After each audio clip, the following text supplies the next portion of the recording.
can a person in his youth tackle the problems that he faces when he tries to join into the Tehreek? Islam, it gives a particular dream, particular objective of life. We need to communicate the teachings of Islam to other people, Yes. communicating the values of Islam and to make them understand and realize the beauty of Islamic values and Islamic teachings. Unless you get aligned to that objective, you won't be able to play a significant role in Tehreek. Assalamu alaikum wa rahmatullahi wa barakatuh. Welcome to Muse Talks, where I am your host, Shayan Hanif. Today, we have our guest with us, Janab Syed Sadatullah Hussaini, who is the National President of Jamaath-e-Islami Hind. We are really honored to have you, sir. Thank you very much. Sir, you have been in Mangalore for quite a few days now. And how has been your experience here? Like, how do you feel about the culture that is in Mangalore? Mangalore and Karnataka. The Karnataka cultures, what do you feel about the languages and the people here? Alhamdulillah, it was a very nice experience and a very memorable stay. Yes. I have been visiting Mangalore and Udupi, but this was first time that I spent 3 days here, and the kind of hospitality, love from people, Yes. and the enthusiasm for Islamic cause and humanitarian work. So all these things they have impressed me a lot. Yeah. I'm very much thankful for Yeah. my host here and all the people of Yeah. this region. Yeah. Thank you, sir. It is indeed a very beautiful environment here in Karnataka.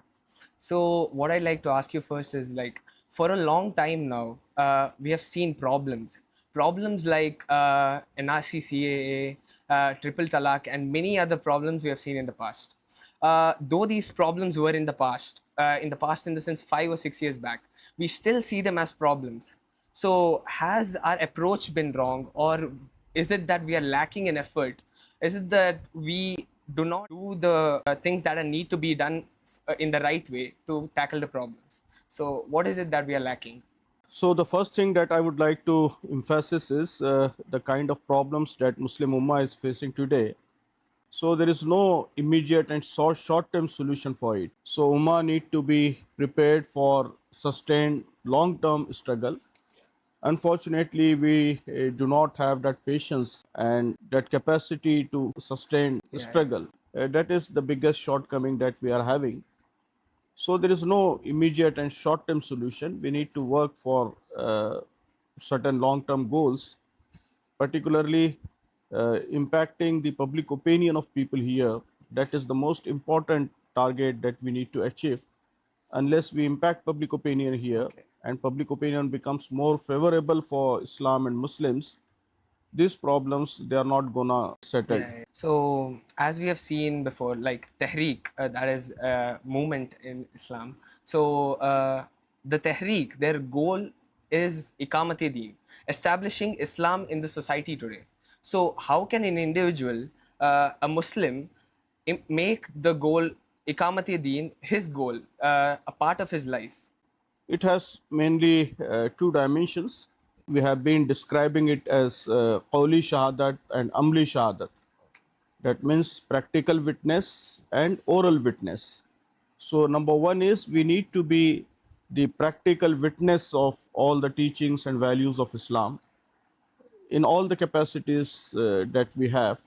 So in our individual life, in our family life, in our professional life, if we are doing some business, so in our business life, so whatever different roles we are encountering in our personal life, so in all those capacities we need to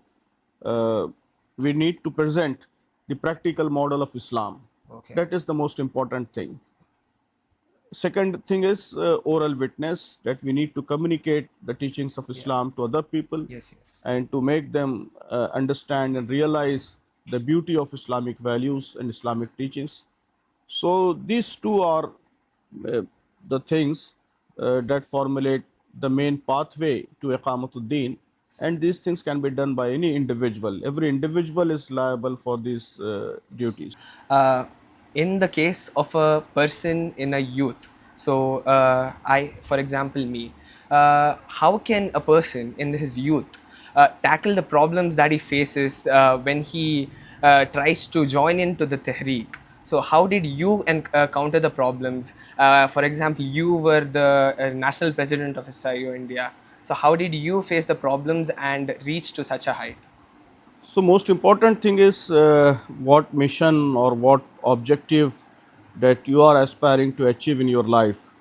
Islam, it gives a particular dream, a particular objective of life. So unless you get aligned to that objective and that dream, Yes. you won't be able to play a significant role in Tehreek. So the first thing that I always advise to our youth is to make this your personal dream, your Okay. personal ambition, Yes. that communicating the values of Islam and presenting Islamic values through your life, that should be the most important interest and most important concern of your life. Yes.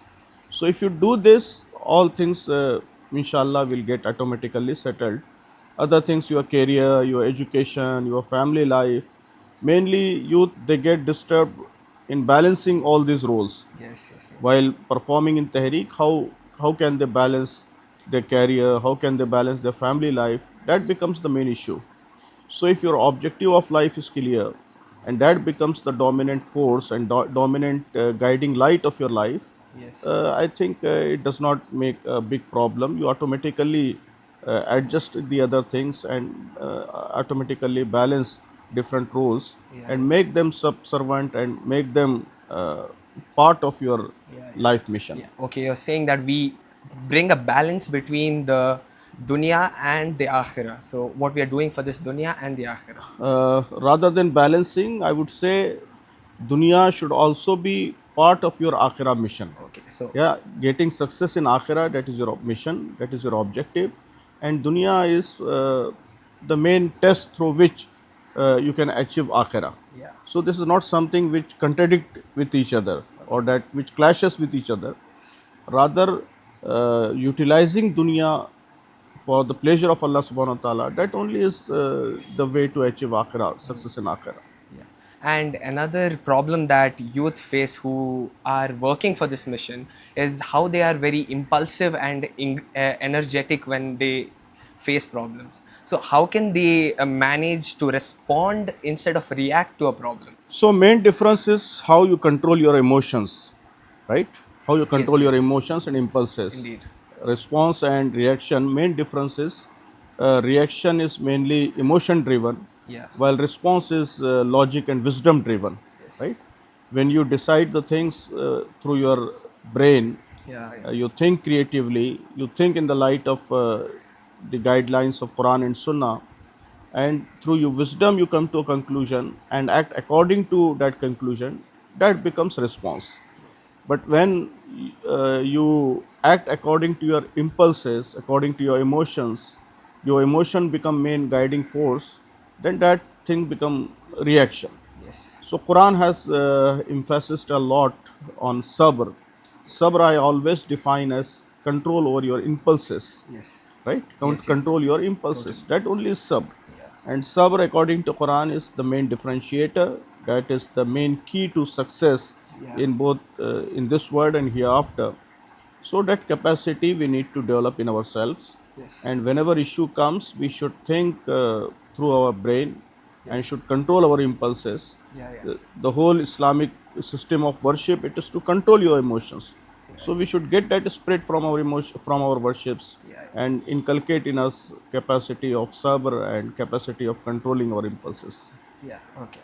So the last thing I would ask from you is that the current condition of the Muslim Ummah, how many parts of the community they are in hunger, they are in poverty, but we seem to have the solution for the problem in our hands. Yet we are not able to implement it in the effective way. For example, we have the resource like Waqf. Why aren't we able to implement this resource in an effective way for our benefit? Obviously, such kind of issues, they have two sides. One is external side. Yes. In India, Muslim Ummah is definitely facing many problems from external side, from government, from anti-Muslim forces here. So from that side also problems are there. Yes. But major problem is from our internal side Yeah. because of our weakness, our lack of capabilities, Okay. our moral degradation, Yes. moral Yes. crisis. All these issues, they are creating a major hindrance in Yes, yes. implementing an effective empowerment program and in utilizing the opportunities that Allah subhanahu wa ta'ala has given to us. So I think the main reform process should start from within the community. We need to reform our community. We Yes. need to bring a moral awareness, Yes, and we totally. need to create capacity in our community. So after that, only all these resources will be utilized. So Yes. definitely resources are there. Definitely opportunities are there, but because of all these internal weaknesses, we are Yes. not able to Yeah. use them. Yeah. So in the end, what matters is how we tackle the problems, right? Yes. Yes. So Jazakallah khair, Janab Syed Sadatullah Hussaini, for being with us today, and thank you for all the audiences who are watching this video. Jazakallah khair. Assalamu alaikum wa rahmatullahi wa barakatuh.